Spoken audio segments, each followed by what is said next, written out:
আসসালামু আলাইকুম প্রিয় দর্শক, আশা করি সকলেই অনেক অনেক ভালো আছেন। দর্শক, স্ক্রিনে যেই বোনটিকে দেখতে পাচ্ছেন, এই বোনটি হিন্দু ধর্মের। এই বোনটি একটি গজল গেয়ে পুরো বিশ্বকে অবাক করে দিয়েছে। হ্যাঁ দর্শক শ্রোতা, গজলটি শুনলে আপনারাও অবাক ও হতভম্ব হয়ে যাবেন। দর্শক, যতটুকু জানতে পেরেছি, এই গজলটি গাওয়ার পরে ভারত থেকে বোনটির উপরে অনেক অনেক চাপ এসেছে। অন্যদিকে ডক্টর মিজানুর রহমান আজহারী হুজুর হিন্দুদেরকে নিয়ে কি বললেন, বিস্তারিত থাকছে ভিডিও জুড়ে। পুরো ভিডিওটি দেখার জন্য সকলের কাছে বিনীতভাবে অনুরোধ রইল। তো দর্শক, শুরুতেই চলুন হিন্দু বোনটির কণ্ঠে গজলটি শুনে আসি। এরপরে ডক্টর মিজানুর রহমান আজহারী হুজুর কি বলেছে সেটি আমরা দেখব। আমি অনুরাধা আঁকি, এখন বর্তমানে আছি হাতিরঝিলে। তো আমার ভালো লাগতেছিল না ঘরে, তো আমার পাশেই বাসা, চলে আসছি এখানে।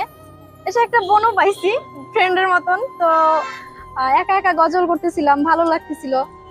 যে দেখলাম আর কি, আপনাদের মানে কেউ মনে মাইন্ড করবেন না যে আমি একটা হিন্দু ধর্মের মেয়ে হয়ে কেন গজল করতেছি। তো আমার ভালো লাগে, সবাইকে ভালো লাগে, সব মানে এই যে আমাদের যে ধর্ম, যার যার ধর্ম তার তার পালন করা উচিত। কিন্তু আমার এই গজলগুলো খুবই ভালো লাগে, মন থেকে আসে। তো আমি এর জন্য একটু ট্রাই করতেছিলাম, ভালো লাগে বিদায় আমি করতেছিলাম। তো কেউ আমাকে খারাপ দৃষ্টিতে দেখবেন না। আপনাদের যদি ভালো লাগে, পরবর্তীতে আমি আবারও আপনাদেরকে প্রেজেন্ট করার চেষ্টা করব। তো আমার জন্য একটু দোয়া করবেন, প্রেজেন্ট করতে পারি এরকমের, মানে সবাই একটু আমার জন্য দোয়া করবেন। তো বেশি কথা না বাড়িয়ে আমি শুরু করলাম।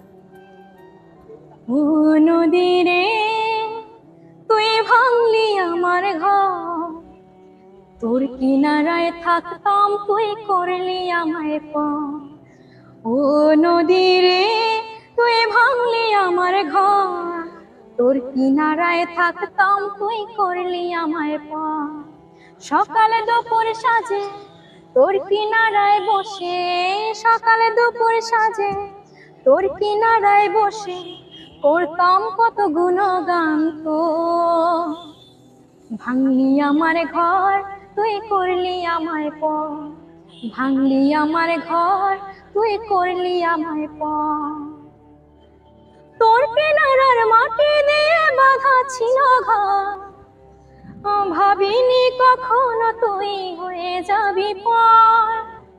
তোর কিনারার মাটি দিয়ে বাঁধা ছিল ঘর, ভাবিনি তুই কখনো হয়ে যাবি পর। ভাবলি না তুই আমার কথা, অশ্রু এসে দু চোখ ভরে যা। ভাবলি না তুই আমার কথা, অশ্রু এসে দু চোখ ভরে যায়। আমি তো ভাবিনি তোকে পর। ভাঙলি আমার ঘর, তুই বললি আমায় পর। ভাঙলি আমার ঘর, তুই করলি আমায় পর। ও নদী রে, তুই ভাঙলি আমার ঘর, ভাঙলি আমার ঘর, তুই করলি আমায় পর। আপন বলে ভেবেছিলাম আসুক যত ঝড়, তোর কিনারায় থাকবে ভালো আমার ছোট্ট ঘর। আপন বলে ভেবেছিলাম আসুক যত ঝড়, ভাবিনি কখনো তুই হয়ে যাবি পর। আপন বলে ভেবেছিলাম আসুক যত ঝড়, তোর কিনারায় থাকবে ভালো আমার ছোট্ট ঘর। কিন্তু এমন করলি কেন বল, আমার সাথে করলি বড় ছোট। কিন্তু এমন করলি কেন বল, আমার সাথে করলি বড় ছোট। আমি তো ভাবিনি তোকে পর। ভাঙলি আমার ঘর, তুই করলি আমায় পর। ভাঙলি আমার ঘর, তুই করলি আমায় পর। ও নদী রে, তুই ভাঙলি আমার ঘর, তোর কিনারায় থাকতাম, তুই করলি আমায় পর। ও নদী রে, তুই ভাঙলি আমার ঘর, তোর কিনারায় থাকতাম, তুই করলি আমায় পর। তোর কিনারায় থাকতাম, তুই করলি আমায় পর।